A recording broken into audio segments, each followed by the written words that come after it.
This is an audio-visual representation of a study published in the Journal of Bone and Joint Surgery in 2021. Hip arthroscopy, including arthroscopic acetabular labral repair, is often used for addressing hip problems. However, patients with hip osteoarthritis are more likely to suffer from complications like progressive cartilage damage after surgery.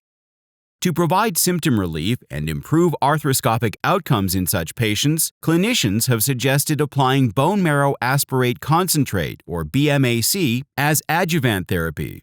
But the clinical impact of applying BMAC in such cases is unknown. In this regard, a group of clinicians from the U.S. conducted a clinical study to compare health outcomes in 62 patients undergoing arthroscopic acetabular labral repair who had received BMAC with 62 patients who had not. Both groups were assessed with the International Hip Outcome Tool 33, or IHOT 33, and the Hip Outcome Score, or HOS, for 24 months after surgery. The authors also performed a subgroup analysis with a focus on patients with moderate cartilage damage.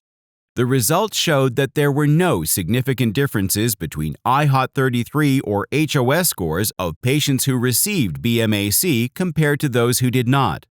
However, patients with moderate cartilage damage who received BMAC showed better IHOT 33 scores at the 12-month and 24-month follow-up, and greater improvements in both scores from baseline when compared to the control group.